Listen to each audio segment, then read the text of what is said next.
Hello, good morning, everyone. Hi there, can you hear me clearly? Can you see the screen? Write in the comments, please. Hi, how are you doing today? How is everything?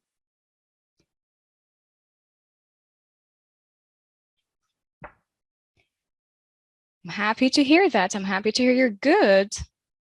Same here. I'm all right. Thank you for asking. So how have your exams been so far?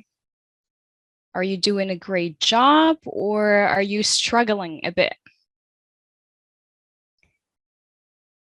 Hi, Ra'ed, Maisa, Iman, Malik. Yes, you can do it for sure. Rayan, Irada, you have such a beautiful name. That's what you need to succeed this year. Ghafran, hello. Nuhe. Hi, Rahma. You're preparing for Arabic, Maisa? Well, I think Arabic is not such a difficult language, is it? I'll try, Rabia. I'll try. So if you don't understand something, just write in the comments. I'll try my best to explain in all possible languages. So our hope today is that you understand. Okay, so we're gonna do everything that's possible. Okay, well done. Awesome. So since you're sitting for exams and since it's, it's almost your baccalaureate exam, and you're going to have a period of revision and review, you're going to prepare for your exams. So we wanted to provide you with this free exam so that you can prepare well for your exam on Wednesday, inshallah. And this is going to be also a great way for you to practice, all right? So we are reviewing Unit 4, as you can tell. So the exam is going to be on Unit 4, Life Issues. This is me saying hi to the newcomers and those who have joined us. And when we say Unit 4, what topics do we talk about? So, what topics? Any ideas? Issues. Yes, life issues. Like what? When we say life issues, isn't this a little bit too broad? Smoking, very good. Yes. Problems. Yes, the word issues means problems. Right. In the environment, right? Reem and Ihab. Yes. Taki, problems, right?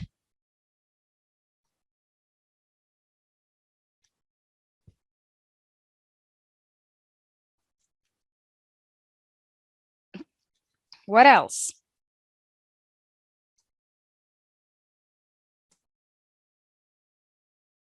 Eco-driving, very good, Maisa. Urban exodus, right? Relationships, joblessness, pollution, health, very well done. Okay, so we have a wide range of topics, right? So are you able to understand me so far? Am I speaking too fast?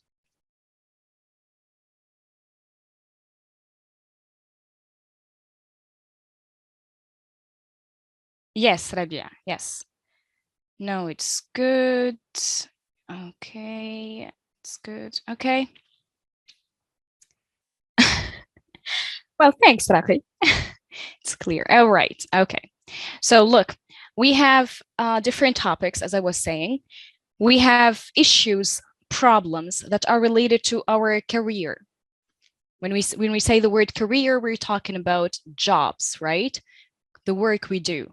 We have issues that are related to the environment, pollution, noise pollution, different types of pollution, you name it.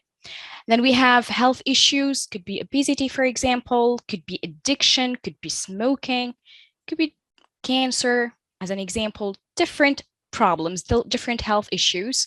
We can also talk about values and attitudes, the fact that you are being good to people and what you expect from them. For example, that's a value, being good to people and loving others and peace and blah, blah, blah, okay? Then we have poverty, right? The fact of being poor. There is a lot of poverty around the world. We have natural disasters like floods and droughts and tornadoes. I mean, it's a wide range there. We can also talk about success. Nobody wants to fail, obviously, although failure is the road to success.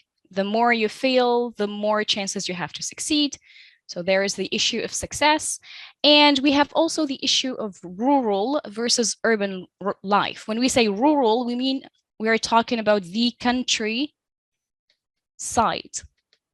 And urban means the city, life in the city, city life versus the life in the countryside. Which one do you prefer and why? Do you think we can manage to live in the countryside or not? We will discover this. So for the newcomers, I said we're going to sit for an exam together. So we're going to work on an exam together.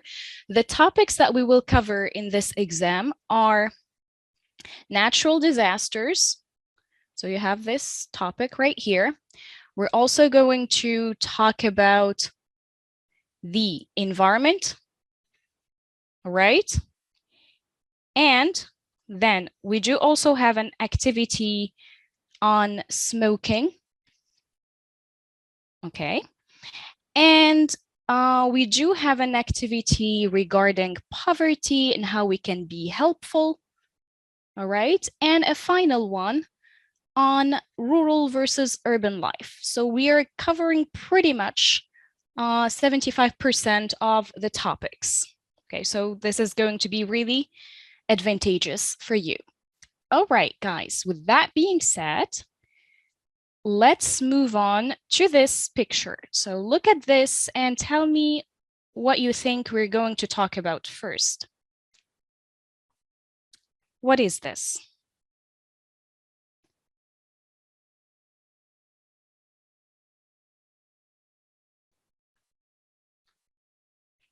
It's a natural disaster, that's right, Nassim. And Aziz, yes. Specifically, what's the name of this natural disaster?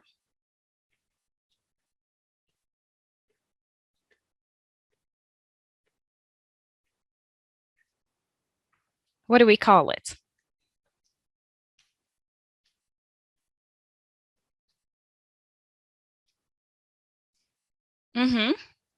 It's a tornado.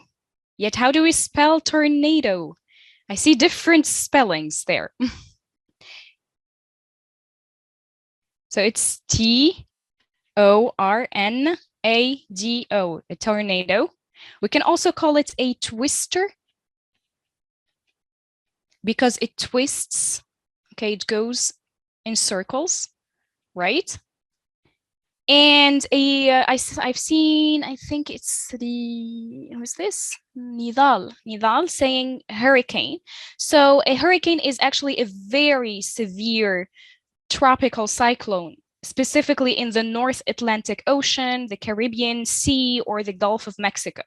So it could also be a hurricane because we don't know, I mean, where this is located.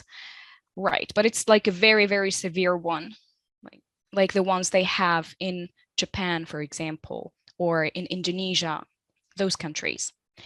Okay, so we know that we're going to talk about a tornado or a twister, and an exam starts with a text, obviously, okay? So we'll try to read the text and explain the difficult terms, all right? Because I know that you're going to have questions. So I try to highlight or to write the difficult terms or the words that you might find difficult in green so that we can explain them later. But for now, try to listen with me and read along so that you can understand what the topic is about and try to get as many or as much information as possible by this first reading. If you have questions, of course, write them down. Okay, let's start reading. On April 24th, 2019, I was in my shop at 6964 Coyote Run, Bryan, Texas, working on a Volkswagen engine. It had been raining hard most of the afternoon. At approximately 4:30 p.m., the rain stopped, and there was an eerie silence followed by the patter of what sounded like hail on the metal roof of the shop. Then the wind started howling, followed by a large crashing noise on the back wall of the shop. I looked up and saw the 16-foot garage door bowing inward from the wind. I thought, oh no, I hope it's not a tornado. The door breathed back out.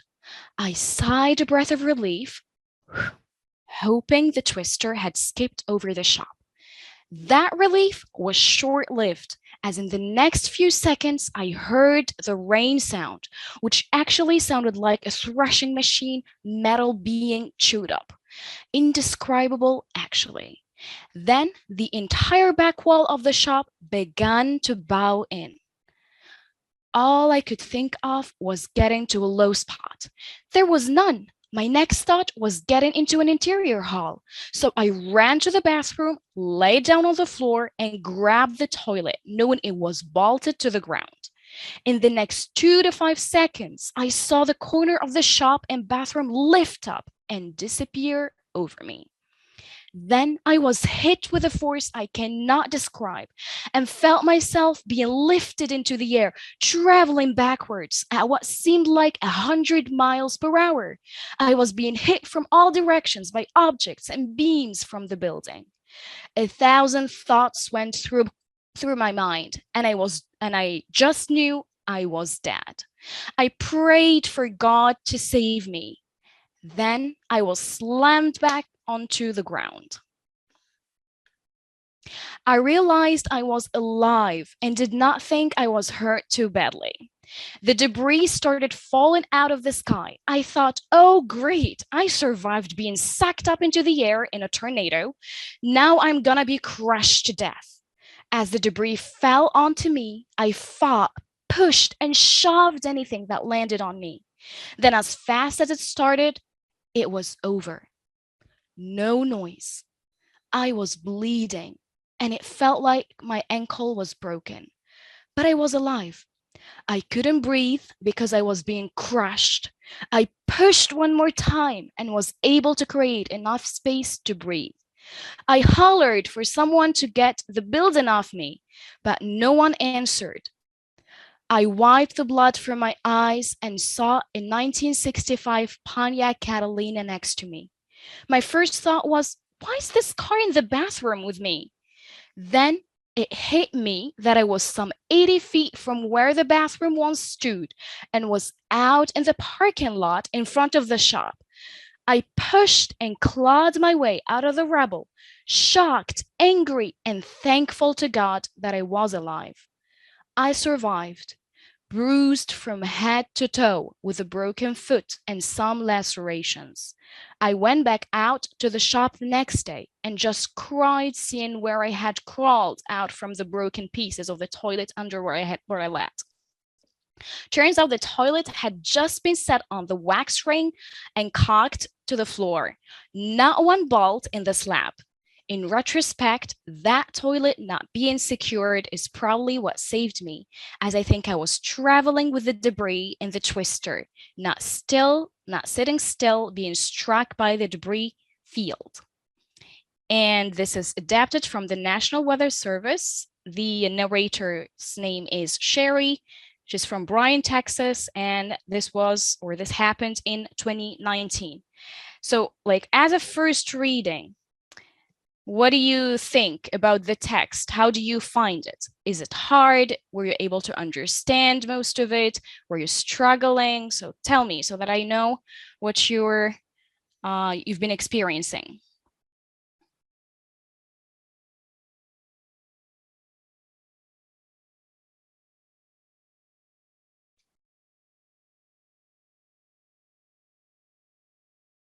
So even if you found it hard, don't, feel ashamed. It's okay. We all have different levels and it's no problem. So I was able to understand most of it. It's good, but there are some words to explain for sure. Yes, Irada. Easy there. It was clear. A narrative text. It is. Yep, right. I think, yes, that's definitely a lucky person, right? It's for sure, yes. Being able to survive this incident, takes so much luck, of course. So it's not that hard, but there are some words to explain. A little bit hard. Okay, normal. All right. So can you repeat the reading with some explanations? For sure, that's what we're going to do right now, Siwar. Okay, so yes, I do admit that there are some terms that you're probably not familiar with, and it's definitely okay. You don't have to know all the words in the text. So I chose this text specifically because it contains some words that you were not familiar with. And I wanted to show you that even without understanding every single word in the text, we can understand the general meaning of the text, what the topic is, the incidents, what happened, the events, etc. So you don't really need to understand every single word. It's okay, and it does not really affect your understanding or your ability to answer the questions later. Right? So don't freak out the moment you see a word you don't know. That's absolutely fine. Even native speakers encounter terms that they are not familiar with or that they don't know their meanings, and it's no problem.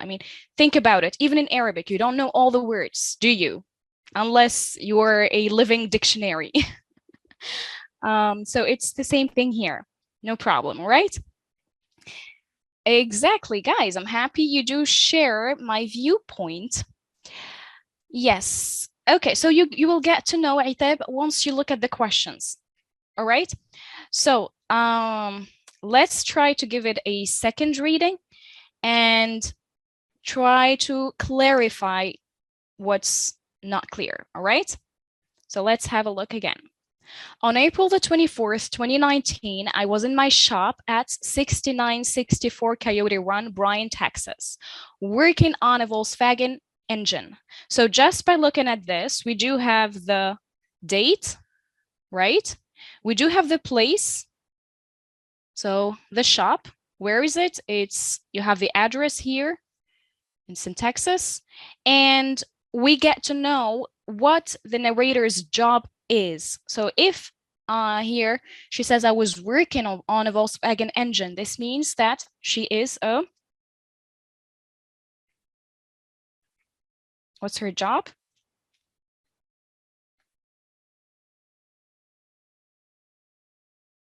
So we have an engine, right? You know that a car needs an engine for it to for you to be able to drive it and for it to function. And Volkswagen, that's a brand, right? So we are talking about cars.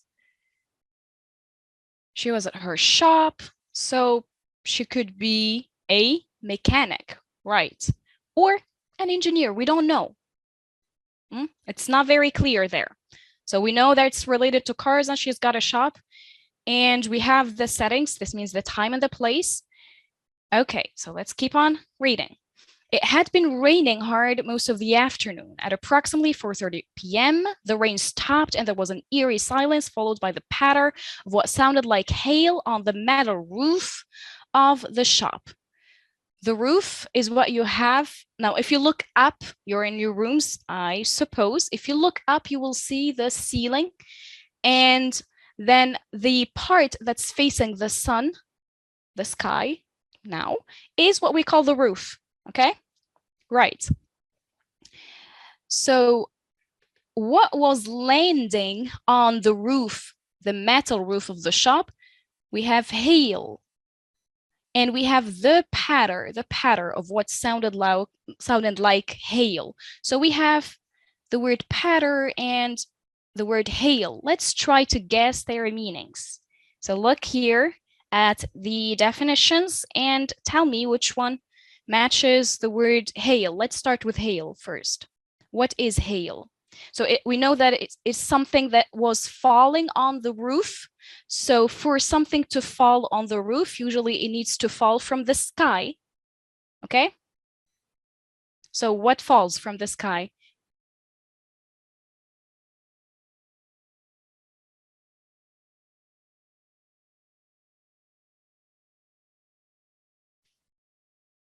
So we are looking for the meaning of the word hail. We've started with number 2 first, because it would be easier then to explain pattern. Yes, Ra'et. Yes. So that's the meaning, but try to find it or find the definition in English. Right. Madam Isra Irada Itab Arwa. Right, very good. So it's E, small hard balls of ice that fall from the sky like rain.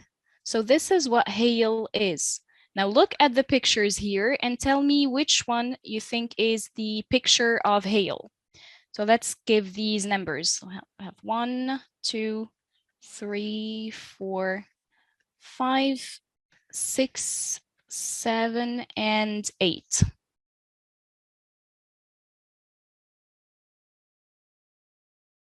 Yes, it's number 3 for sure. So this is hail.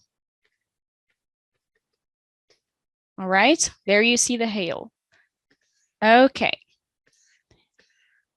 Then, so when hail falls, because it's hard, right, it makes noise. That noise is what we call the patter. So, the meaning of patter, right, Ihab? Very well done. Yes, guys, patter is the sound of a lot of things gently and repeatedly hitting a surface. Like when you now hit your nails on the table, it makes patter, okay? So that's the patter. So it's L. Now we understand the meanings of hail and patter. Let's get back to our text. Then the wind started howling. The wind started howling. So we have wind. We know that the howling sound came from the wind. So looking back at the definitions, howling means, yes, Saitab, very good. Nice. It's blowing. We know that the wind blows. So it was blowing hard and making a lot of noise, like, you know, the noise that the wind makes when it's really raining hard. And I mean, it's a tornado, it's a twister. So of course it's going to make a lot of sound. Okay. Now, getting back to our text. The wind started howling, followed by a large crashing noise on the back wall of the shop. Crashing, it's like when you take something into your hands and you crash it with your palm and fingers. You destroy it, okay? I looked up and saw the 16-foot garage door bowing inward from the wind. I mean, it's really windy. So what happened to the garage door? Look at the pictures again. Where can you see a picture describing how the garage door was bowing in? Very good. Number 7. So that's what we mean by it was bowing in. There you go. Now then, so basically this is to bow inward. And our definitions again. Number 4, bowing. What's this?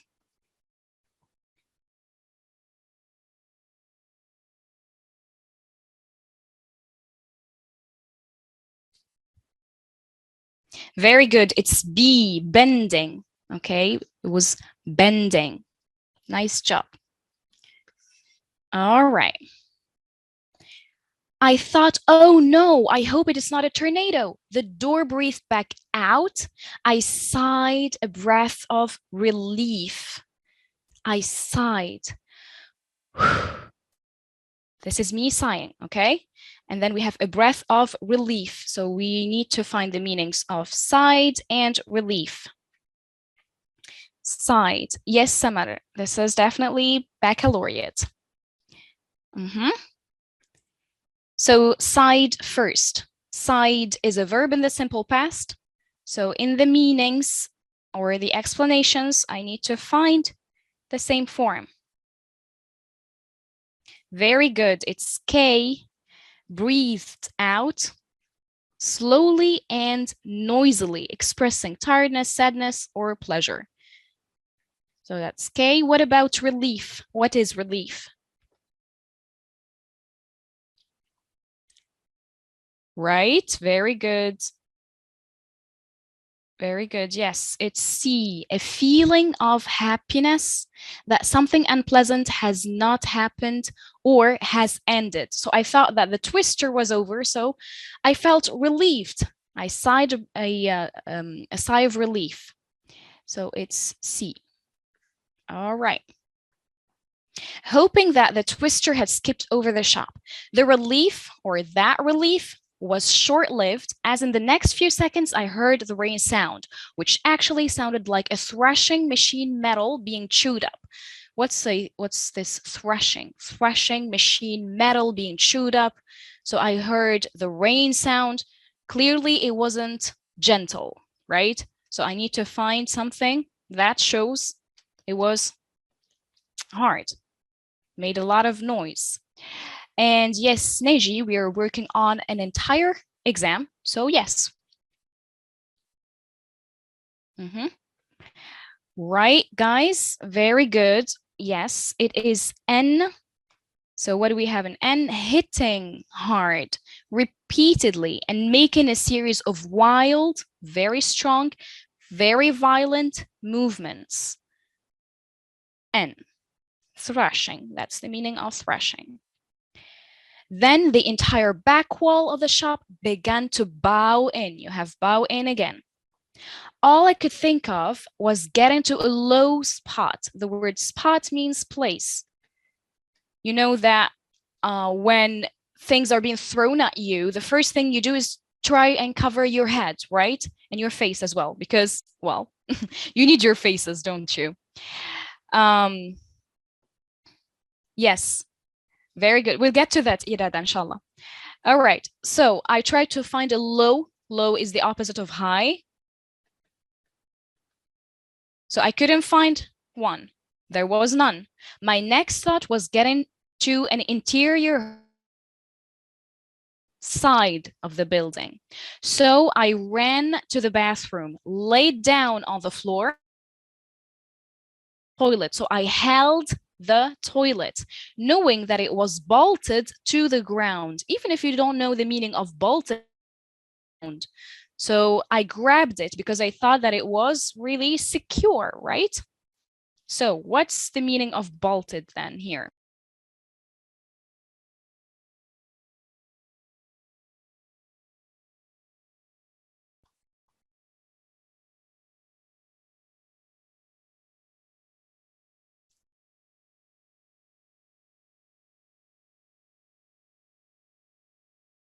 So we have bolted. We have the word bolt. What's a bolt? So look at this, guys.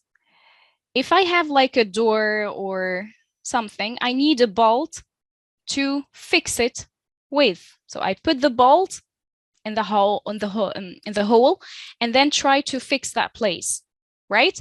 So this is a bolt. So when it's bolted, then it's fastened in a position with a bolt. It's secured with a bolt. So do you get the meaning of the word bolt?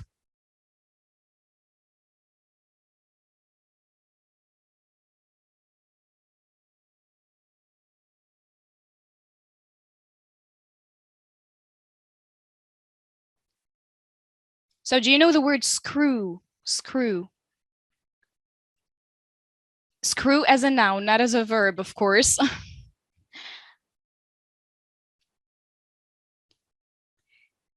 Yes, okay, very good. So screw is something that we use to fix things, to put things together, okay? So looking now at our toilet, so it's very similar to what? To bolt. So here, this is a bolt. Can you see it? Okay, so I put it in this hole because I want to secure the toilet. So is it clearer now?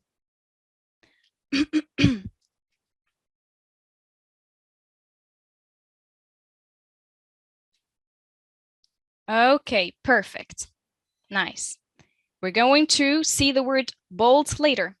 Okay, so it's good that you understand the meaning now. In the next 2 to 5 seconds, I saw the corner of the shop and bathroom lift up and disappear over me. Then I was hit with a force I cannot describe and felt myself being lifted into the air, traveling backwards, so in a backwards direction, at what seemed like 100 miles per hour. So what happened in this case? There is the tornado, right? And the tornado, it's like it sucked me up and I'm here now. I'm traveling with the tornado, okay? Imagine this. I mean, a human being traveling with a tornado and then surviving, that's a miracle. Talk about miracles. And it was 100 miles per hour, which is crazy. I was being hit from all directions by objects and beams from the building. So we have beams from the building. Again, even if you didn't know the meaning of beams, you have from the building. Clearly, it's something from the building and it was hitting me. So what can it be? Look at the definitions. Yeah, definitely, irada. Sure.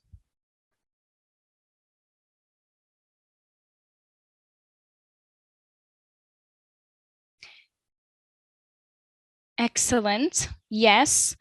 Beams means eye. It's right in front of it.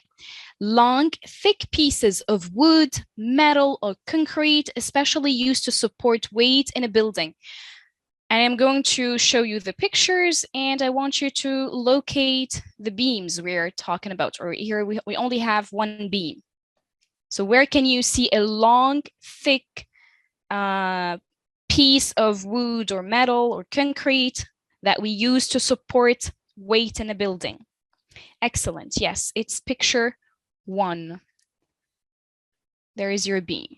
Okay, imagine being hit by this. My goodness. How did she even survive? I don't know. I mean, when God gives you life, I mean, there's nobody and nothing that can take it away from you. You see.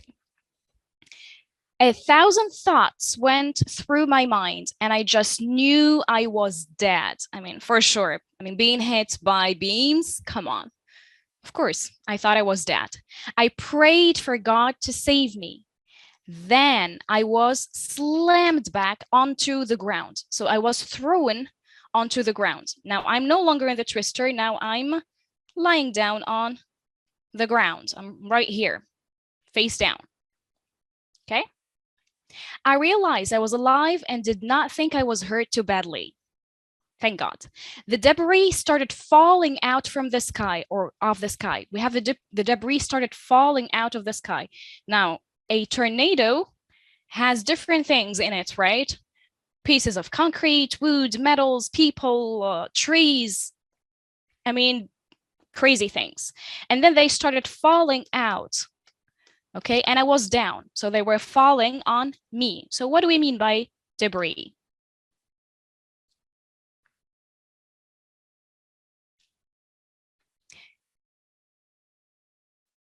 Not really. I mean, no. Yes, very good. Very good. It's A, we have broken or torn pieces of something larger. Okay, now if I take a piece of wood and hit it with a hammer, it's going to be broken into thousands of pieces, right? So those pieces are the debris. Okay, so A. Now let's look at our pictures again and find something that can resemble debris. Nice, yes. Number 4. Right. You see debris there. I mean, thousands of little and big pieces all over the place. Okay, imagine those falling on a person. I thought, oh, great, I survived being sucked up into the air in a tornado. Now I'm gonna be crushed to death. As the debris fell onto me, so it fell on me, I fought, pushed, and shoved anything that landed on me. When you shove something, you push it really hard, okay? Then as fast as it started, it was over. It was done. It finished, right? No noise. I was bleeding. Blood was coming out of my body, and I felt like my ankle was broken, but I was alive. I couldn't breathe. And remember, breathe with an E is the verb. Breath without the E is the noun. I see students confusing this a lot. Because I was being crashed. So I couldn't breathe because I was being crashed. Crashed by what? There was something that fell on me. I pushed one more time and was able to create enough space to breathe. I hollered for someone to get the building off me. There was a building on me. Oh my goodness. But no one answered. There was nobody nearby. I wiped the blood from my eyes and saw a 1965 Pontiac Catalina next to me. My first thought why is this car in the bathroom with me? So a 1965 Pontiac Catalina, I don't know what it is, right? But in the following sentence, I have that car. So clearly it's a type of a car and it's a very lovely car. Here it is. What do you think about it? Yes, Aya, you will, inshallah. Say classic, it's red, and it's so beautiful. Yeah, it's lovely for sure. All right, so there was this car next to me. My thought was, why is it in the bathroom with me? Then it hit me that I was some 80 feet from where the bathroom once stood and was out in the parking lot in front of the shop. So I was no longer in the bathroom. I was traveling with a tornado and it threw me in the parking lot. Okay. I pushed and clawed my way out of the rubble. So I pushed and clawed my way. What does this mean? Look, I pushed and clawed my way out of the rubble. Out, so I was moving out. You have this, right? So with that in mind, try to get the meaning of clawed.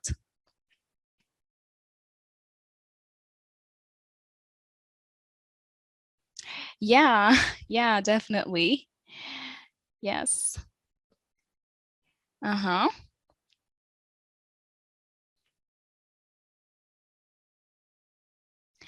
Right. It's O. Actually, it's not O. So basically, it's 11 plus M. Moved with great difficulty. Right? I was bleeding. My ankle was broken. I had thousands of injuries. So clearly, I moved with great difficulty, trying to desperately find things to hold onto. Or it could also be used to say that you try to achieve something with great difficulty. So it's M. Now the word claw refers back to a part of the animals. Now as humans, we don't have claws. We have hands and we have nails, but animals have claws. Okay? So here you have the claws of the bird. All right. It's like when you are moving and then you're digging your nails into the dirt so that you can move because you cannot stand up. Yeah, we will get to that, Amin. Okay. Then I clawed my way out of the rubble. What's this? Rubble. Again, I want you to envision the situation. The tornado is over, but there is wreck and damage and destruction all over. So what's rubble then?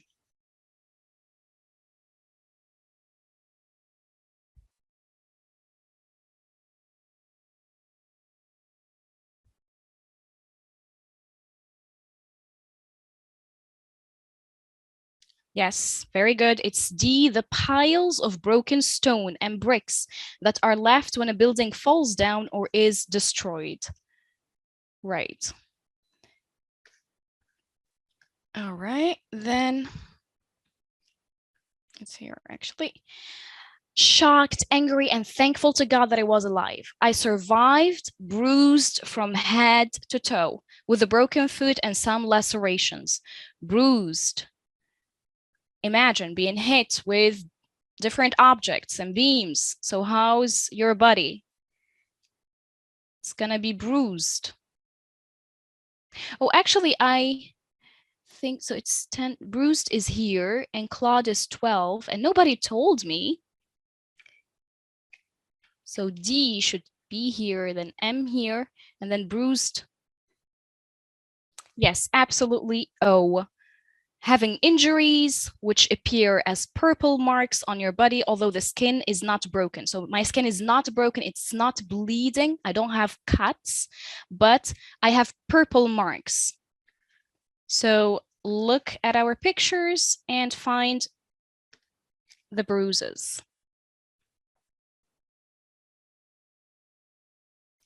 Yes, right. So here we have a bruise mark. There you see it. Okay.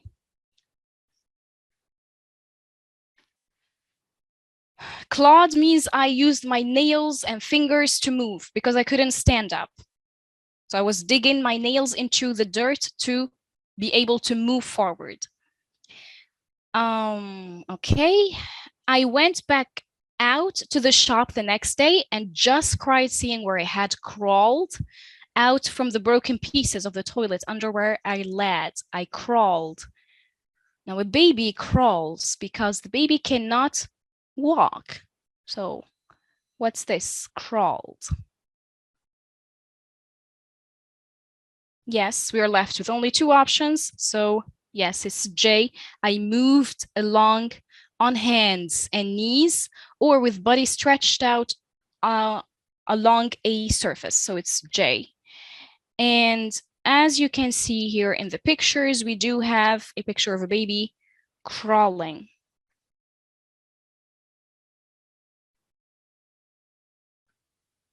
The baby is crawling. Okay. Then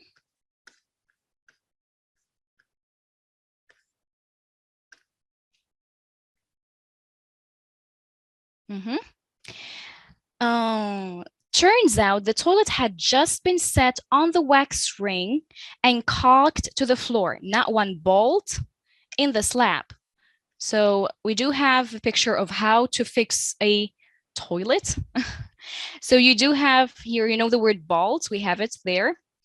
And we have the wax ring. This is what we are talking about. So it was just put on a wax ring. And here, the guy is caulking the toilet. So this is caulk. Okay. So this is like the substance that you put around the toilet seat so that it does not leak water. Okay. We do this even in our houses. All right. So you're not only learning English today, you're also learning how to install toilets, which is a life skill you may need. Yes, Sarah. All right. In retrospect, that toilet not being secured is probably what saved me, as I think I was traveling with the debris in the twister, not sitting still, being struck by the debris field. All right. So in retrospect, what's retrospect? We have only one option left. It's F. It's an act of thinking about the past. So when I say in retrospect means now that I think about it, and it's something that happened in the past, well, I deduce this and that. So what do you think about the text now? Has it become easier?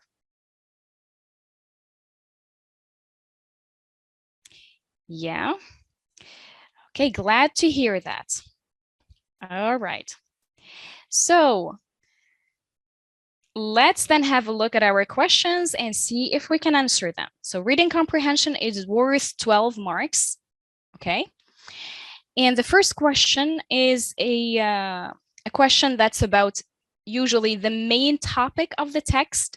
And here you have the word mainly underlined so that you focus on the main topic and not the details, all right? So tick the correct alternative. The text is mainly about A, an American who lost his job due to a natural disaster, B, a British guy who did not survive a natural disaster, or C, an American who survived a fatal twister.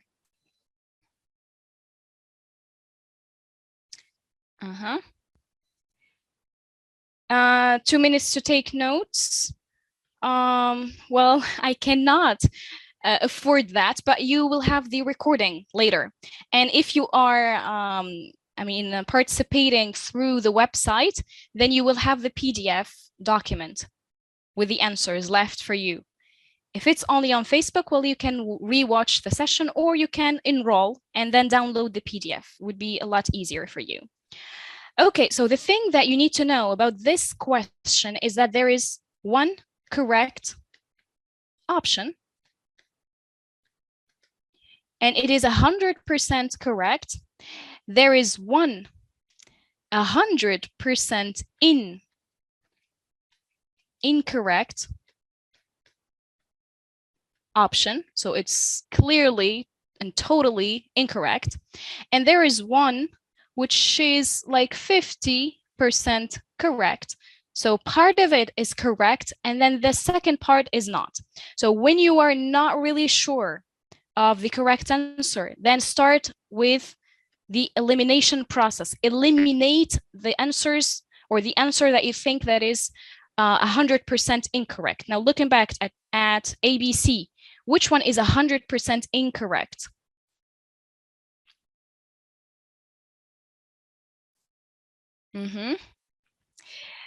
Yeah, could be, Irada. So your friends are saying it's either A or B. So let's read them both then.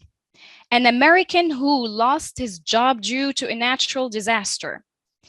So we know that the text is set in which state? Who remembers the name of the state?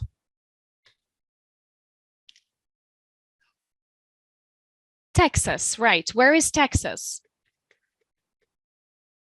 Is it in the United States of America or in Britain? Obviously, the USA. So this, then A, is 50% correct because we have an American person, right? So this part is 50% correct. The rest is not. Lost his job? We don't have anything about losing a job. This is not mentioned in the text. So this is 50% correct, right? And then B, a British guy who did not survive a natural disaster. 2 incorrect statements. The first is that it's a British person, and then that this person died. And we know for sure that the person survived. So it's not A and it's not B, therefore it's C. Okay. Number 2, for each of the following statements, pick out one detail from the text showing that it is false. Now, in this exercise, what do? Do you copy paste the text's words or do you put them in your own words?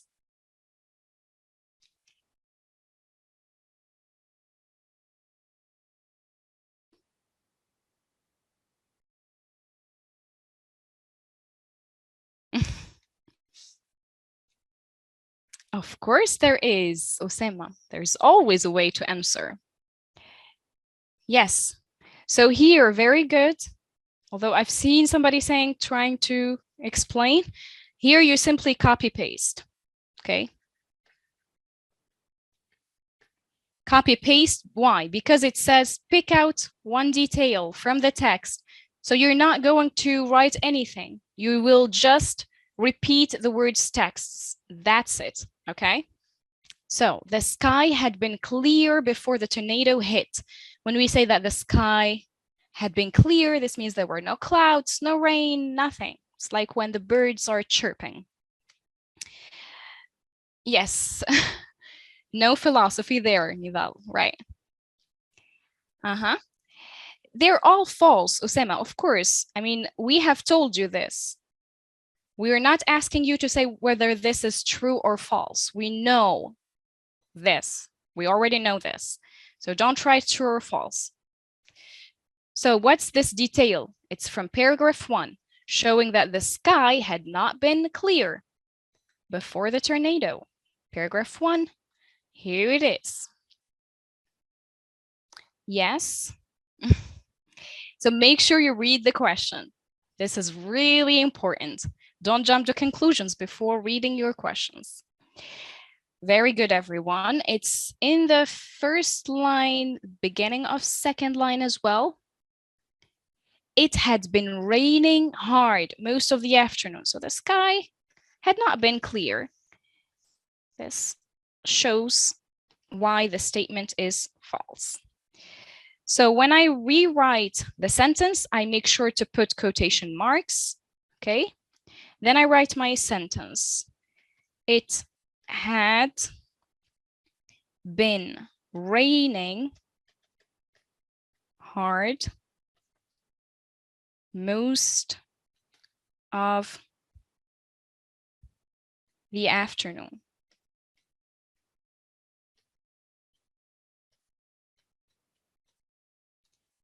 Full stop, and then end of quotation marks. Okay, number 2. Unharmed. Sherry survived the tornado. Paragraph 4. Unharmed. What does this mean? Unharmed. We have un, which is one of the negative prefixes we studied this year.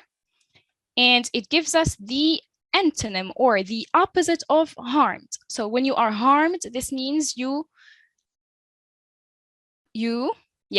are with injuries, right, Maram? Very good. So unharmed means, right, I mean with 0 damages. Okay.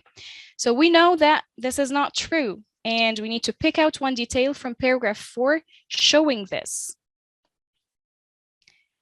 Very good, Ryan. Excellent. Yes. So if I look at my 4th paragraph, I can see here towards the middle, I survived bruised from head to toe with a broken foot and some lacerations. So I didn't survive unharmed. All right. Again, my quotation marks, then my statement. I survived bruised from head to toe with a broken foot and some lacerations. Okay, number 3, the toilet Sherry held to was secure. Paragraph 4. Can we put 3 points? No, never. You have to write the whole detail. Don't do this. Like you start, I survived, and then do this until lacerations. No, never in a million years. When pigs fly, you can do that, which is never. So be careful with that. You will get a nice, fat, undelicious donut for that.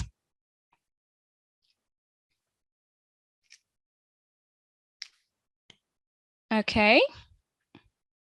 So the statement says that the toilet was secure, and we know it wasn't. So here we have 2 details that are acceptable. So writing one of them is acceptable. Okay, so we are talking about the bathroom toilet and how it's not secure. So very good. Some of you said, in retrospect, that toilet not being secured is probably what saved me. Perfect. Yes, good job. So we have the detail there showing that it wasn't secured. Then we can also have another detail, which is, yes, the one above it. The toilet had just been set on the wax ring and caulked to the floor, not one bolt in the slab. So if there is no bolt, it was just put on the wax ring, then of course it's not secure. So whichever detail you write will give you your full mark. So the toilet had just been set on the wax ring and caulked to the floor. Not one bolt in the slab.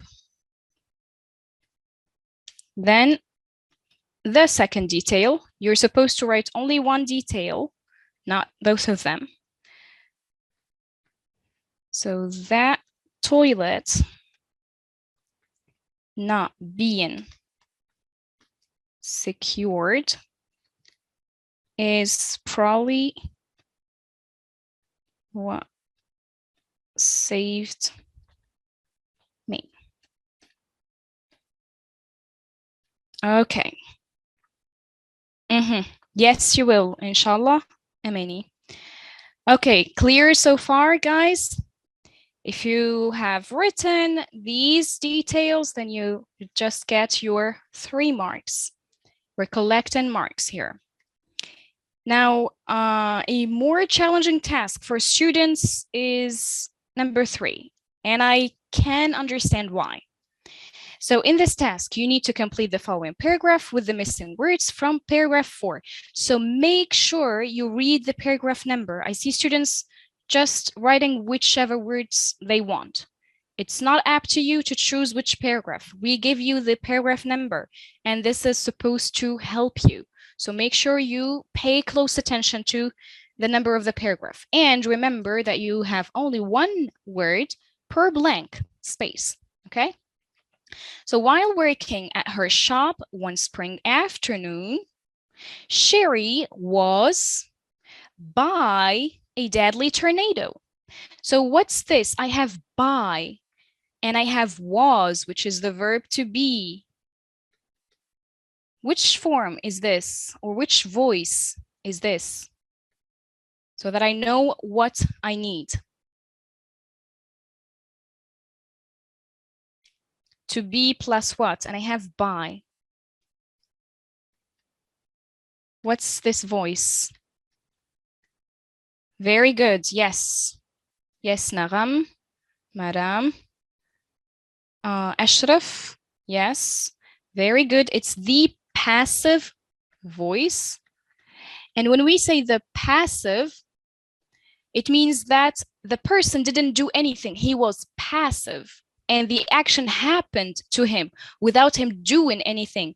So here we have this. So which or what was the subject in our sentence? The thing that did something. It was the tornado. So the tornado is the subject and Sherry is simply the object. It happened to her. Okay? So what happened to her? We need the verb to be plus the PP, or the past participle of the given verb. So here we need to find a verb in the PP, in the past participle form. Okay? And it's taken from paragraph 4. So that's the thing that you should do when you work on this exercise. Always ask yourself, what type of word do I need? Which form do I need here? And this is going to help you. Okay? Lifting in here it should have been her, up into the air and swaying her in all directions. Though, which means although, with some bruises, and, so what's this? What's the form of bruises? I have the S at the end, I have some. I know after some, many, any, little, few, etc. I need a noun. Very good. So bruises, this is a noun. Singular or plural? Definitely plural, yes. So here as well, I need a noun in the plural form. So what's this noun? Let's see. So she survived, or she was fortunate enough to survive the incident with some bruises and some other thing. Okay, so I need to find a verb in the past participle that goes with the subject tornado and a noun in the plural form. Heading back to paragraph 4. Yes, very good, Irada. We have parallelism, right, Nagam? Okay, so I wiped the blood from my eyes and saw a 1965 Pontiac Catalina next to me. My first thought was, why is this car in the bathroom with me? Then it hit me that I was some 80 feet from where the bathroom once stood and was out in the parking lot in front of the shop. I pushed and clawed my way out of the rubble, shocked, angry, and thankful to God that I was alive. I survived, bruised from head to toe, with a broken foot and some lacerations. I went back out to the shop the next day and just cried seeing where I had crawled out from the broken pieces of the toilet under where I lay. Turns out the toilet had just been set on the wax ring and caulked to the floor, not one bolt in the slab. In retrospect, that toilet not being secured is probably what saved me, as I think I was traveling with the debris in the twister, not still, sitting still, being struck by the debris field. So what's this? Yes. So the tornado did something to Sherry.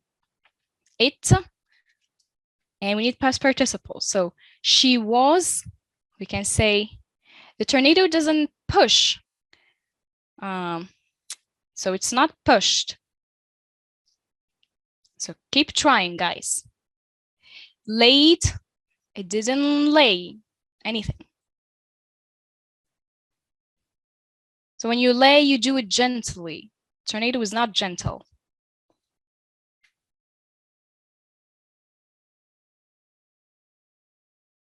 We're talking about bruises later, Nermin. And yes, I mean, that's the second word, though make it plural, make sure. Crawled, who crawled? Did the tornado crawl? No. It was Sherry who crawled, and we said that we are talking about the tornado. Hitted, do you have the word hitted in the text? You don't have hitted because hit is an irregular verb. It's hit, hit, hit. Doesn't change at all. So make sure you memorize your list of irregular verbs. But yes, it is hit. We can say she was hit by a tornado or some other thing. Sucked into the tornado. Sucked, that's in the third paragraph. And what did I say? I said it's paragraph 4. So if you write sucked, then you'll get a nice fat donut. Be careful. So what is it?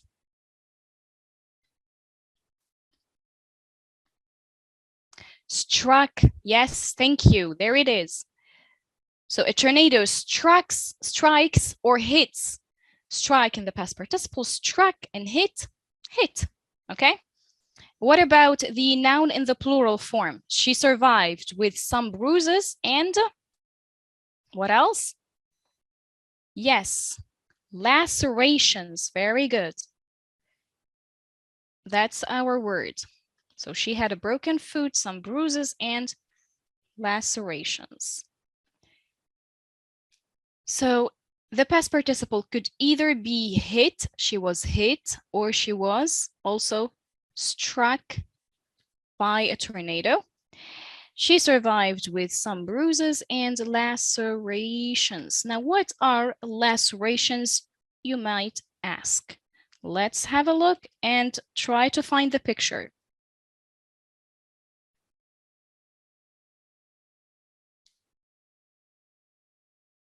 Yes, it's number 6. Those are the lacerations. So they're deep cuts, deep injuries in your skin, okay? Bruises, this is just on the level of the skin, but lacerations are deep. And with bruises, you don't have blood. With lacerations, you do. Okay, guys. So let's get back to our exam. Number 4, circle the two adjectives that best describe Sherry's survival story. How can we describe her survival story? Is it moving, dull, tedious, or impressive? You have 2 adjectives. Be careful with this. If you circle only one, you get half the mark. So moving, what does this mean? Moving, let's explain the words. If I say that something is moving, yes, it is touching. Very nice. A moving story, right? Then dull, dull. Well, I think your story is really dull. What does this mean? Very good, Emin. Boring.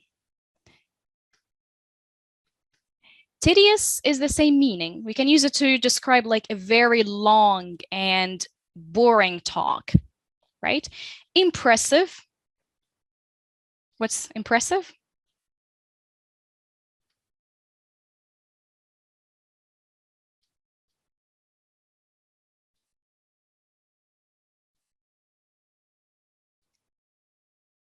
Impressive, impressive, LOL.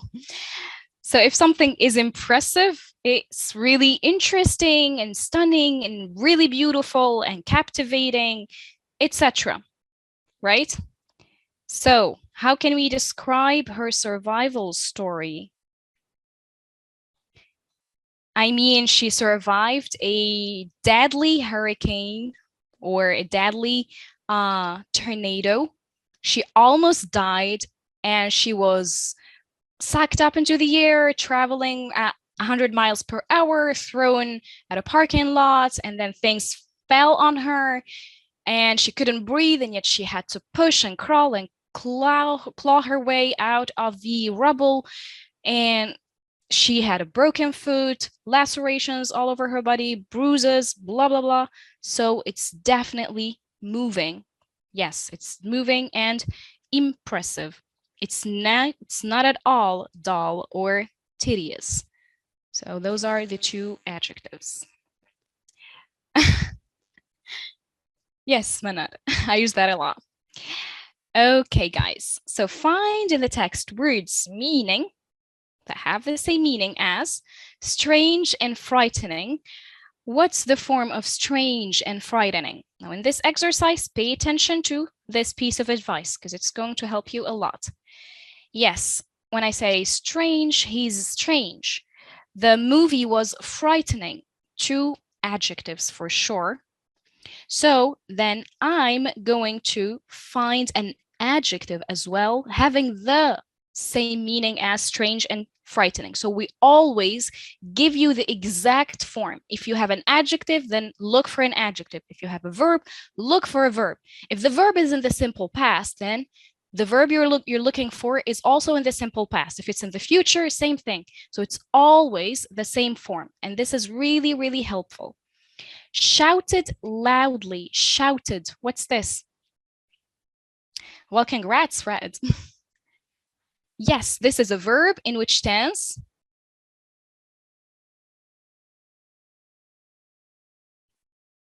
Simple past. Perfect. So I'm going to look for a verb in paragraph 3 that's in the simple past, meaning shouted loudly. Let's go back to the first page and find an adjective meaning strange and frightening. Paragraph 1.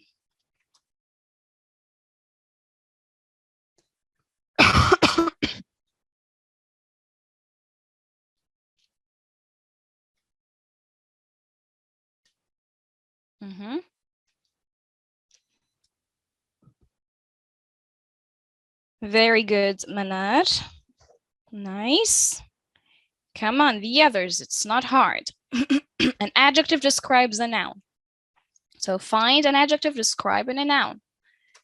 Meaning, with the meaning of strange and scary. It had been raining most of the afternoon. At approximately 4:30 p.m., the rain stopped and there was an eerie silence. An eerie silence. So the rain stopped and something felt really strange and scary at the same time. So that's the word eerie.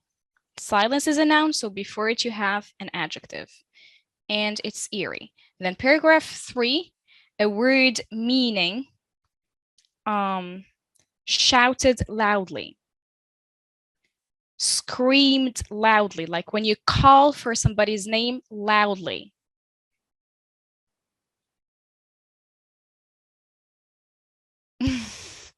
Yes, you see, Manar, it has the same meaning as strange. So there you go. Okay, so look at paragraph 3. Try to find your word. Very good, Fatma Zahra. Excellent. Excellent, Kareem. Perfect. Yes, it's the word hollered. I hollered. I called. I shouted. I screamed because I was being crushed by a building. Okay, so you can't imagine the situation. I hollered for someone to get the building off me, but there was no one. So our words then are eerie and hollered. Perfect job. The last question is a personal question. So give a personal justified answer to the following question. If you were in Sherry's shoes, this means if you were in her place, what would you do once you realized your shop was being hit by a tornado? Let's see your answers. What would you do if you realized your shop was being hit by a tornado? Imagine this. I'd run away. Perfect plan, Ryan. Manar, cry. Well, crying won't help. You can cry about it later. Move to a safe place and pray. Excellent, yes. I mean, praying to God is what going to save you. I'd be frustrated. Yes, totally understandable. Still, you need to run and save your life, right?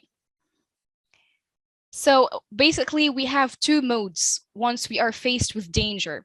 Human beings have only two modes. It's either fight or fly. Okay, so either you fight. Can you fight a tornado? Obviously, you cannot. Imagine sitting there and standing right there and trying to hit a tornado. Doesn't make any sense. So the second mode then should be activated and you should fly, run, just run with your life. Okay, so basically run and scream. Yeah, perfect plan. Maybe somebody can hear you. Run and cry. Yes, at least you're running. I'd lie on the ground. Yes, I mean, just try to get to a low spot, cover your head. Yes, I'd freeze like a statue. That's not gonna save you, Karim. Search for a bunker, right? Yeah. Okay. So basically, what I wanted to tell you here is that you have, if you were in Sherry's shoes, what would you do? So make sure you're using the correct form. So what's this? Conditional. Which type is it? Conditional type what?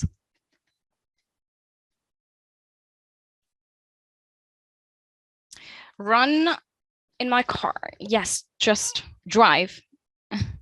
If I were in her place, I'd find somewhere like a table or couch, so something like a table or couch, and or hide under the car, to hide underneath it to protect myself, and after the danger is over, I'll crawl my way out. I love the fact that you're using the expression crawl one's way out, which we learned today, so I'm so proud of you. I love it when students use the things that we learn, and that's a perfect plan, right? Yes. Yes, it's irreal in the past. Very good. Usually Americans do have shelters in the garage. It's like, yeah, they do have basements in their houses and shops. So most probably they go down to the basement to hide there. Right, I'd protect myself and cry. Oh, poor Nada. Yeah. Okay, guys, so this is conditional type 2. It's unreal. And because it is unreal, we use were with all the subjects. If I were, if you were, if he were, if she were, if we were, if they were, all of the subjects plus were. So here you say, if I were in Sherry's shoes, comma, I would, plus bare infinitive, I would, I don't know, I would run, for example, and try to get to a safer place. Okay, so make sure you're using the correct forms. If I were, and I would run. And I said we use were because it's unreal. So if you say if I was, where is the fact that this is an unreal situation? You're just imagining it. It's imaginary. You cannot really be Manar in her shoes. Can you be in Sherry's shoes for real? Like, I don't know, kill the girl and pretend you are Sherry. You cannot do that. So to show that this is unreal, you say if I were, all right? So never forget this. I see lots of students writing if I was. You hear native speakers saying this, but it doesn't mean it's correct, okay? Okay, guys, with that being said, how many marks were you able to gather? Like the reading comprehension is worth 12 marks. How many marks were you able to get? 10. Excellent, Kareem. 11 for Noor. Perfect. 10, Nidal. Good job. Usama and Maram, 12. Perfect. So happy for you. I mean, 12 and a half. How's that? How did you get that half? 11 or 10. Good job, Irada. It's not that easy, by the way, but I'd get 15. 15 out of 30 or 20 or 12. What are you talking about? 10, 9, 10, 11. So all of them together, Emir. I'm better at, we say, to be good at something. So I'm better at language part, okay? Good job, Nede, 11 and a half. Perfect. Oh, so happy for you guys. Nice. So let's hope you get excellent marks in the language as well. So we do have 2 tasks in the language. The language is worth 6 marks.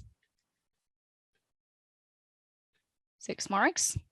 And did I mention that your exam is worth 30 marks? Or did I forget to mention this? So it's worth 30 marks, and then we divide it by 1.5, and then to get your mark out of 20. Okay, you're genius. You are, yeah. The arts 40, yes. So I always like keep on talking about the scientific branches, but yes, the art, it's definitely 40. All right, so supply the right tense or form of the bracketed words. In this exercise, you either use the correct tense or form. It's either a tense or a form. For tenses, it could be the simple present, the present progressive, simple past, past progressive, present perfect, past perfect, present, what else? past perfect. You don't study the past perfect progressive. So it could be the future, etc. And for the forms could be a verb, an adverb, a preposition, an adjective, etc. All right? You hate this exercise? It's okay. You're gonna love it. No problem. We hate. It's fine, guys. Grammar is easy. Grammar is about rules. If you know the rules, you know how to get your full mark. I mean, I really feel so sorry for students who miss their marks in language because, I mean, it's a gift. You know the rule, you apply it, you get it. For the writing, I can understand you saying it's a little bit more challenging because you will have to develop your ideas and use good language, and your organization should be good and structure and blah, blah, blah. I get that. But for the language, you know the rules, you get good marks. That's it. And yes, Usama, it's 30. It's worth 30 as well. So let's read and try and work. Cigarette smoking is the leading cause. When we say that something is the leading cause, this means it's the number one cause. Cause of, and we have prevent death. Now, how do I know which form to use? I look at the word death and its form is, what's this? Verb, adjective, noun, preposition, adverb, what is it? Definitely a noun. The verb is die. The noun is death. Okay? So since I have a noun, what describes a noun? What modifies a noun? Thank you, Ra'id. You're so sweet. Yes, an adjective. So we put the adjective form of prevent. Prevent is a verb in this case. So how do I turn it into an adjective? Now, there are some endings that we use with adjectives. Okay, so the death is a death that you can prevent. Okay, you can avoid. You don't have to die because of cigarette smoking. Simply don't smoke, and then you prevent dying from cigarette smoking. Okay, since you can prevent it. I said can. So what's this? I can prevent this death. This is very good. Ability. And if I would like to say that I'm able to do something, then very good. I have able. Nice. So it's preventable. Prevent. I keep it the way it is, and then I add able. Preventable death. The death that you can prevent. Got it? Perfect. All right. Then it causes more than 480,000 deaths each year in the United States. This is nearly 1 in 5 deaths. Imagine this, guys. 1 in 5 deaths. Smoking causes more deaths each year than human immunodeficiency virus, HIV, illegal drug use, alcohol use, motor vehicle injuries, and firearm-related incidents combined. Imagine, it causes more deaths than all of these things combined together. So why do you guys smoke? I don't get it. In fact, since 1920, more than 10 times as many US citizens die prematurely. I have, do I have any time marker here? Any signal word? Very good. We do have since. Which tense do we use with since? Excellent. Present perfect. The present perfect shows that something started in the past and still continues on to the present. So it started in 1920 and it's still continuing until this day. So to put a verb in the present perfect, we need have or has plus the past participle. of the verb. So in this case, do I need have or has? How do I know? I look at my subject. I have US citizens, citizens, plural. Do I say citizens have or citizens has? Even in the simple present, we say have. So have. Then the past participle of die simply is died. I add ed. So they have died. Prematurely, this means before they should have died, okay? From cigarette smoking, then in all the wars fought by the United States. Oh my goodness. Imagine, people die a lot in wars. We are talking about millions of people. So more people have died because of cigarette smoking than all the wars fought by the US. Crazy, mind-blowing, innit? Moreover, breathing in secondhand smoke, now we've moved on to talking about secondhand smoke, is also we have no, as passive smoking increases your risk of getting blah, blah, blah. Very good. So we have here 2 commas to indicate that we have a parenthetical clause.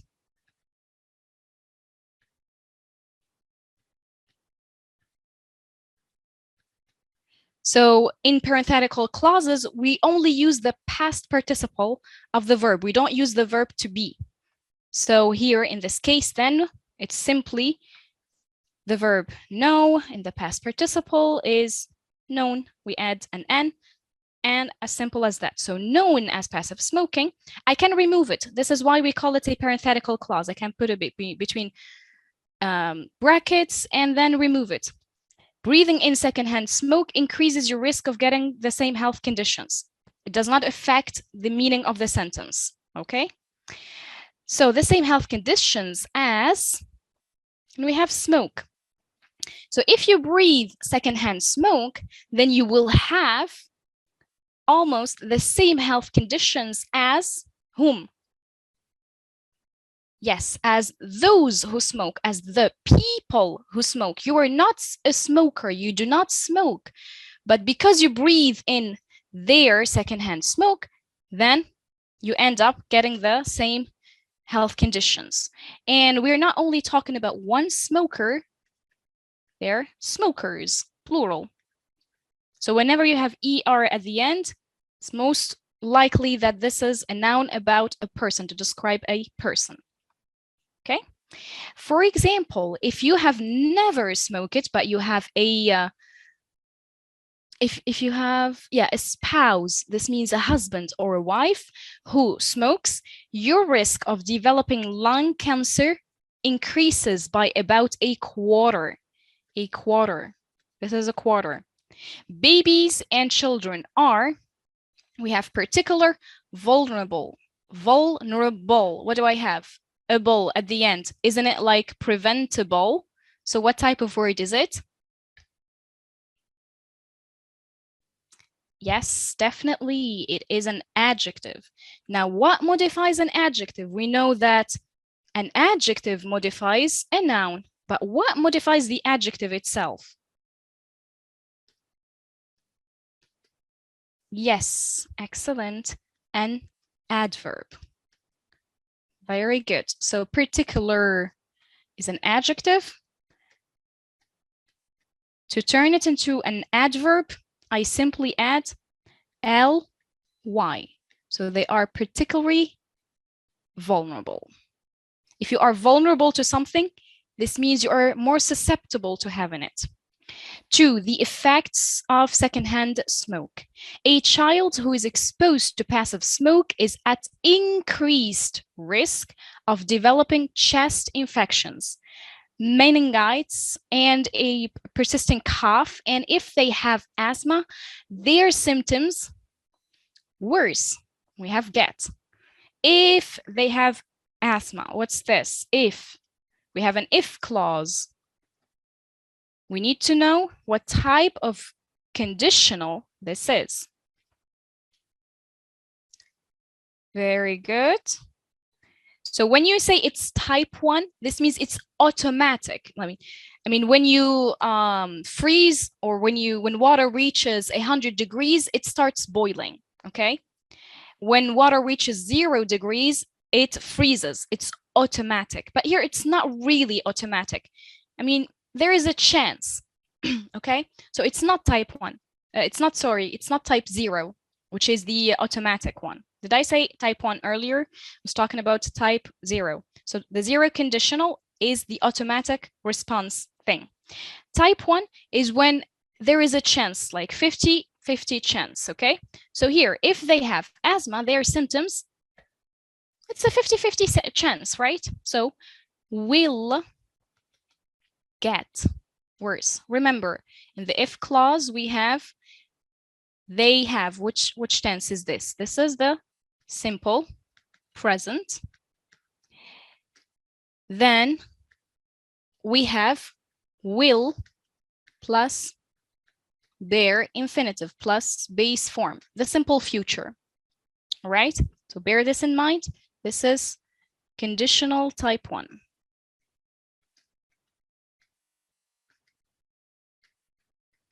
All right, they're also at increased risk of cut death and an ear infection called glue ear. So how many marks were you able to gather?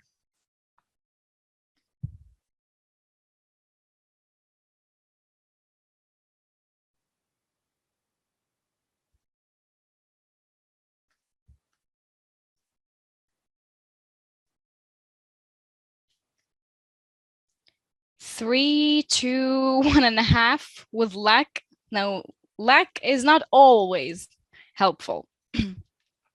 Okay, so keep it based on logic. And this is, I've showed you like the tips and tricks how to get your full mark.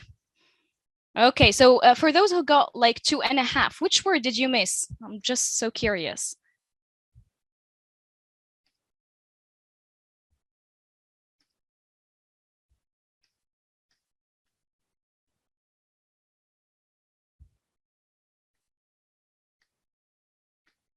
The first one, preventable.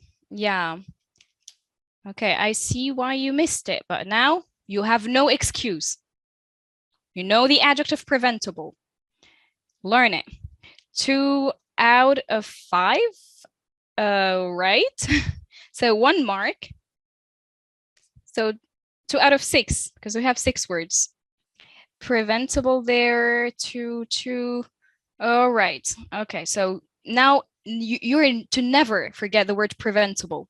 The good thing is that when we face something traumatic, we never forget about it. So make it your trauma. I hope it traumatized you, so you never forget it. All right, guys, moving on to the second exercise.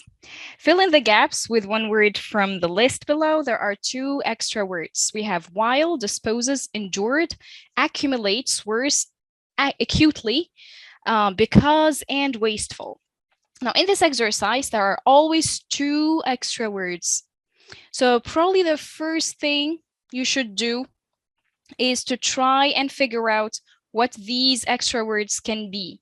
So the thing about extra words is that they have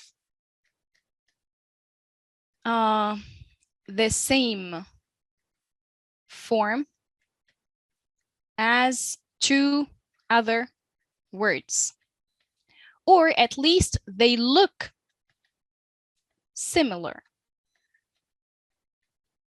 to 2 other words from the list.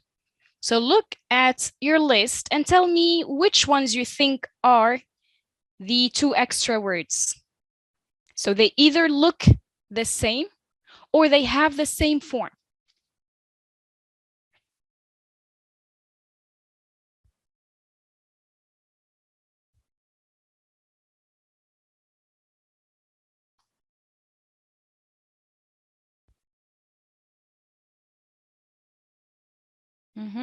You like this exercise? This exercise is my problem. Different opinions. Endure and dispose. Endured. So when you look at the words, do also take into consideration the tenses. So let's work on this together. We have while. While is a conjunction. Okay? Could also be a noun. Look, like for example, I waited for a while. Okay, could be a conjunction or a noun, depending on the meaning. Disposes, this is a verb in the simple present. So it's not enough knowing that it's a verb. Then we have endured. To endure is a verb. And we have ed at the end, so it's the simple past, or it could also be the past participle. Then accumulates. This is a verb in the simple present, right? Worse, an adjective in the comparative form. Then acutely, you have ly at the end. Clearly, this is an adverb, although not all words ending in ly are adverbs, like the word friendly. This is an adjective. We have because, another adverb. And then wasteful, we have full at the end, like beautiful. So any word ending in full is an adjective. Okay, any similar forms there? What do you have? Very good, Fatma Zahra. Yes, we have two verbs in the simple present, accumulates. Let me just change the color. Accumulates. And we do also have disposes. So obviously one of them is the correct option, not both. It's only one of them. What else?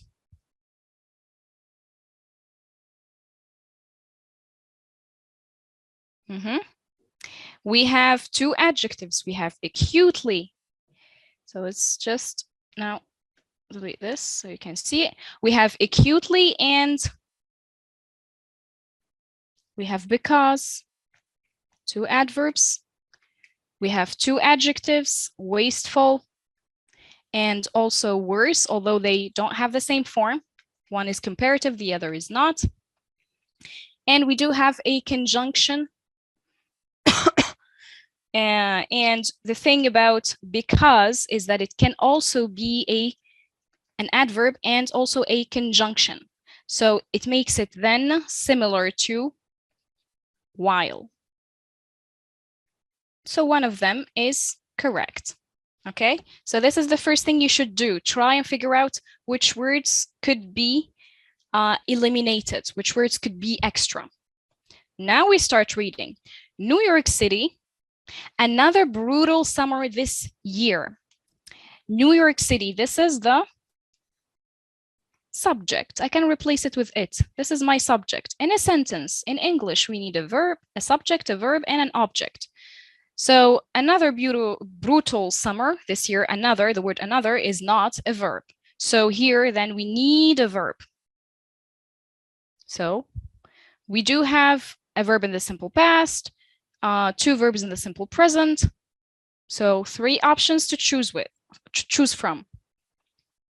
And you know what that means. A severe urban island, effects, blah, blah, blah. So what is this?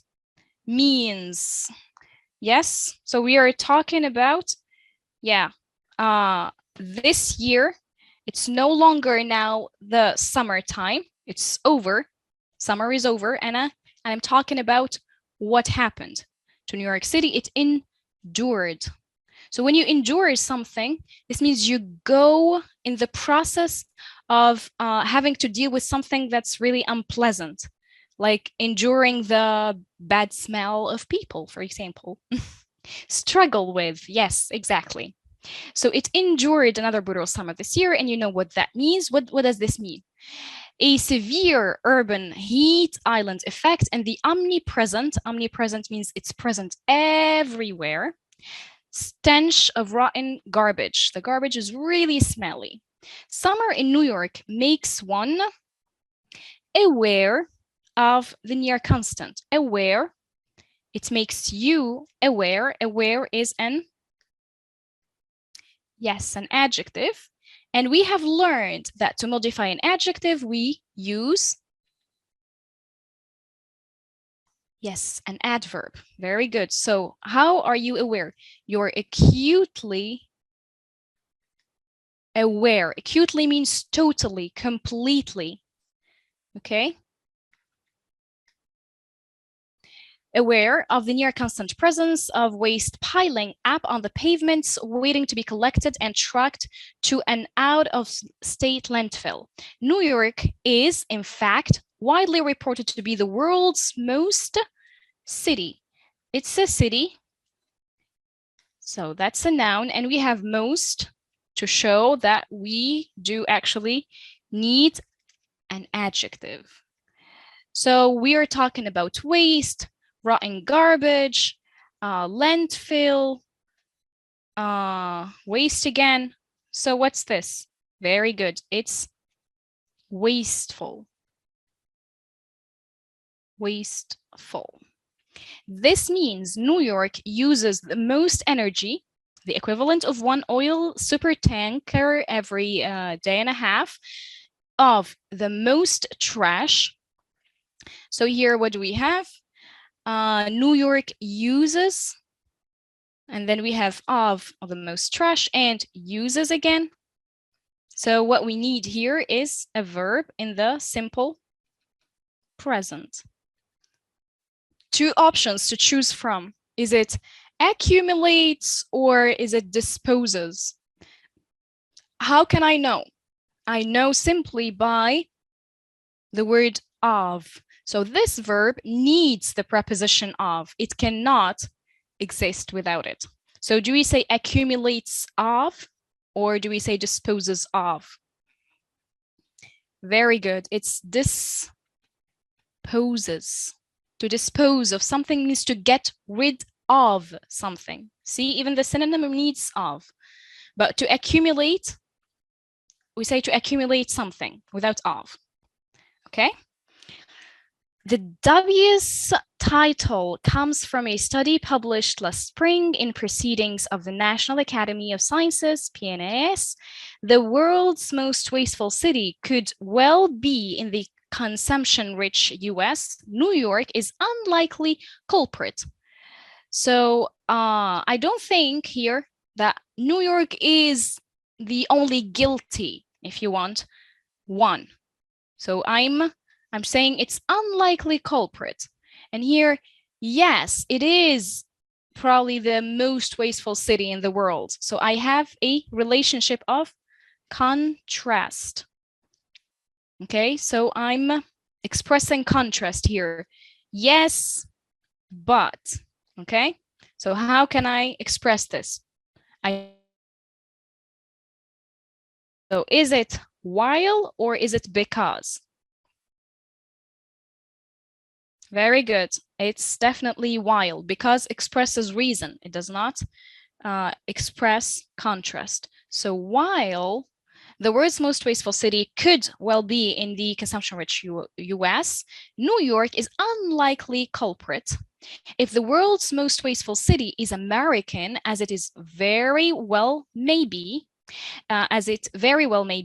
it is probably a sprawling Sunbelt metropolis like Houston, Atlanta, Tampa, or Phoenix, all of which rate than New York on most environmental metrics, but were not included in that particular study. So we have than to show that we do have, yes, a comparative here. So which word expresses the comparative form? There's only one word, and it is worse. How many marks were you able to get?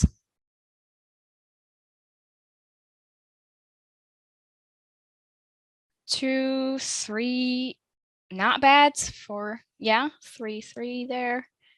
Okay, so again, it's all about logic. It's all about what you have before or after the words. You have to pay close attention and try to understand your sentence structure. It's what helps you. And sometimes if you have the same word form, then the meaning is what helps you there. Okay. Happy you find it easy, Fatma. Okay, guys. We're running out of time, but I would like to work on the writing part. So we will try to move on a little bit faster, okay? So look at this exercise. We call this the guided writing part because we guide you, we help you. You are not left alone. It's not free. It is worth 4 marks. And for the art section, it's worth 5 marks. So use the prompts in the table below to write a 4-line paragraph about Oxfam. You have to write a 4-line paragraph about Oxfam. You don't know what it is, and that's fine. You have it. All the information you need is actually here.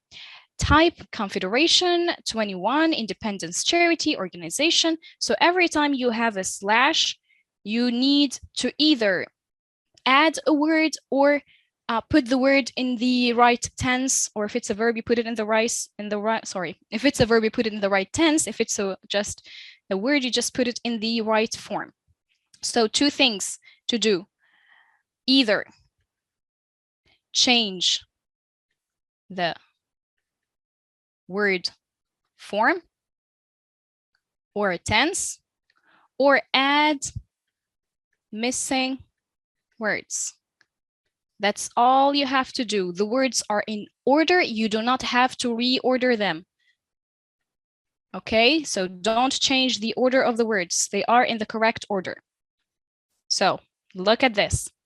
We have foundation, 1942, Oxford, United Kingdom, group Quakers, mission, fight equality and poor justice, offer life save, support times crisis, advocate economy, justice, gender equal, climate act. Let's work on this together, and I want you to be all ears. So I can start by talking about Oxfam. Oxfam is, and then I start to mention the type. But what I personally, and you don't have to be like me, it's your personal choice, okay? What I personally like is to start with the date. And I love to use the passive form, okay? You don't have to be like me. This is just an example. It's a sample paragraph. So founded, I am using the verb from foundation. So founded, and then I have a date. It's a year. With years, we say in. So in 1942, I put my comma and then mention the place. This is a place. So I write in Oxford. The O must be capitalized. Then United Kingdom. And I have group Quakers. So these are the founders, the people who founded the association. So then I add by to show that they are the doers. So by a group of people, we say, right? So of Quakers, you have it capitalized, keep it capitalized. Okay, then comma, because I need to mention whom what I'm talking about, what was founded in 1942. Now we come to Oxfam. It's been given to you, so let's write it in blue. Oxfam, and is, because it's a fact, is a confederation. And we say a confederation of something. So of 21. We have organization, right? So I need to turn independence into an adjective to describe organization. What's the adjective? Yes, it is independent. Charity, that's a noun. I need to turn it into an adjective as well. So it's independent. Yes, charity becomes, yes, charitable organization,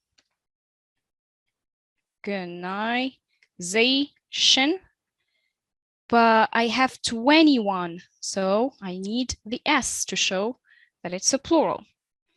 All right, So I talked about the type and the foundation. What's left now is the mission. All right. So I can say its mission or its missions, because we have 3 missions here. Its missions are, and I start mentioning them or naming them one after the other. Or I can also use a verb that we use to talk about missions or aims. So it aims, and we can say it aims to do something, or it aims at doing something. So I've chosen at, it's up to you. At, so I need to use verb plus ing. Fight becomes fighting. Yes. So does it fight equality? Doesn't make sense, right? So it fights the opposite of equality, which is, yes, we add in. Very good. It fights inequality. Or you can also say it fights for equality. Okay, to show that it's fighting for something. All right. So it aims at fighting inequality. Why? To put, and we don't say to put end, but we say to put an end. And we say to put an end to something. So to, poor, that's an adjective. I need to turn it into a noun. Yes, poverty. To put an end to poverty. Justice and justice, no, the opposite. And right, injustice. All right. The second mission, comma. I used ing here. Remember, I need to have or to preserve parallelism. So offering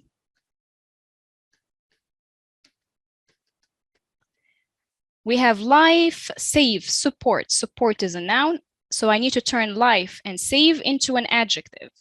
And we learned this year compound adjectives. So life hyphen save life saving. This means it saves your life. Support. We have times crisis. So we say at times of crisis. Then comma, the third aim. Again, still need to respect parallelism. Advocating, ing, advocating. And we don't add anything. We don't say advocating for. We say to be an advocate of something. So here we have a verb. So we don't add anything, but we need to turn economy into an adjective that can describe justice. So what's the adjective from economy?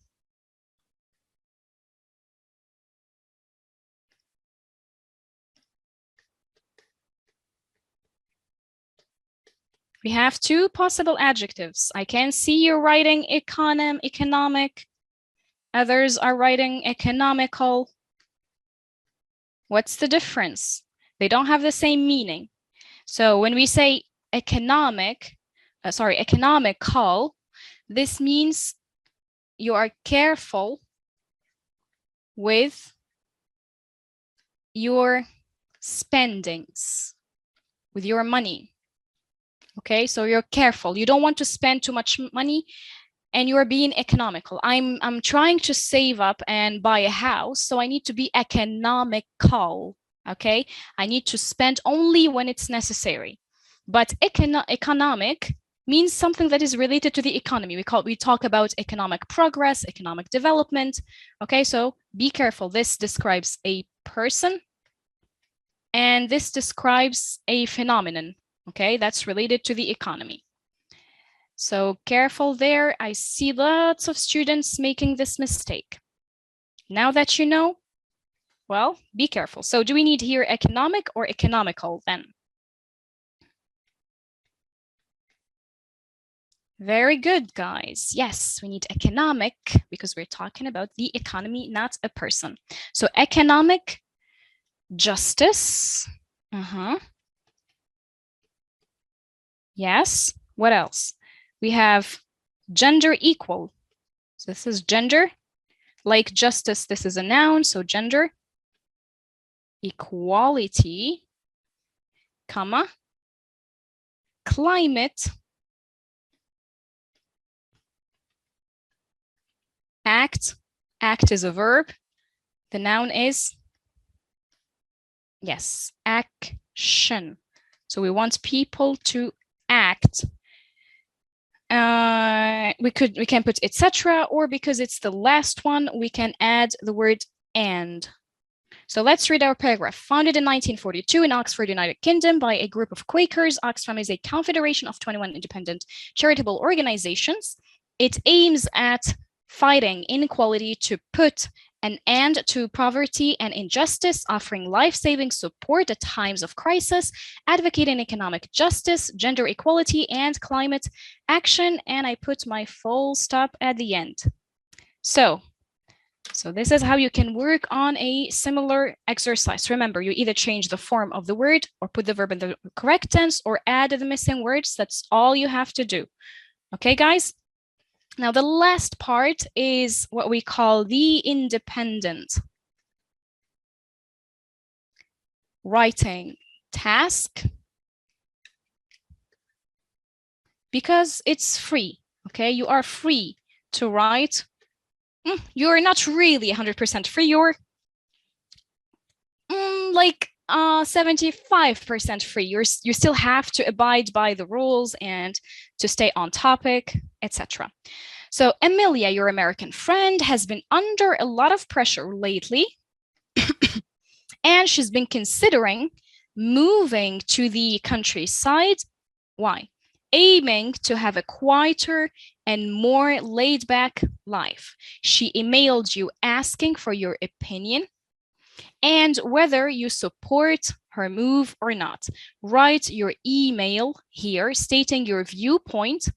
So I want to know your opinion, and backing it up with solid arguments and examples. So what are you going to write? Are you going to write a letter, a Facebook post? What are you going to write? Yes, an email, obviously. To whom? A friend, an American friend, okay? So how is the language? Does it have to be formal, strictly formal? No, since she's a friend, then you could be informal yet still polite. So what do we mean by informal? You can use contracted or short forms like isn't, aren't, blah, blah, blah, okay? And basically, you have to choose one viewpoint and support it. I've prepared some arguments for you. Here you have arguments for, okay, to support her viewpoint and tell her, yes, do it, move, go to the countryside. You have arguments, and you have arguments against, telling her, no, don't go to the countryside because blah, blah, blah. So each time you choose an argument, choose basically 3 arguments plus 3 examples. Okay. Each argument should be written in a separate paragraph. So one idea equals 1 paragraph. All right. And make sure you explain. Don't just say, hey, don't move to the countryside, you will lose your job. And then that's it. It doesn't make any sense. You have to explain. So put some effort to explain. So I'm going to show you the arguments. Please take screenshots right now. So I'll count like 1, 2, 3, and then move to the following page because I have another lesson to teach right now. 1, 2, 3. 1, 2, 3. 1, 2, 3. 1, 2, 3. 1, 2, 3. And that's it. Okay, so even if you weren't able to get or take screenshots, you will have the recording on Facebook. Okay, so make sure to check it later. Thank you so much for joining me today. It's like a marathon at the end. So your friend Esma is asking who is candidat libre, and she wants to contact them. Okay, so I don't know. If there is anybody who is candidat libre, please leave in the comments section on Facebook so that she can reach out to you. And the PDF will be online on the website. So if you would like to download it, just ask the admins and they'll tell you how to do that. Thank you so much. I hope you learned something and I hope this was helpful. I hope you got to practice and you learned new vocabulary and you learned how to solve grammar problems. And I hope this gave you like a clearer idea of what to expect in the back exam, although they'll give you like shorter, less complicated text. I just wanted to put the bar a little bit high so that when you get something easier, you don't face problems. And yes, it was helpful. I'm happy to hear that. Well, thanks a bunch, everyone, and take care. See you next time, inshallah. If I get to see you, who knows? And I hope you do well in your exams and you get the grades that you want to get and you achieve all of your dreams. Take care. Bye-bye.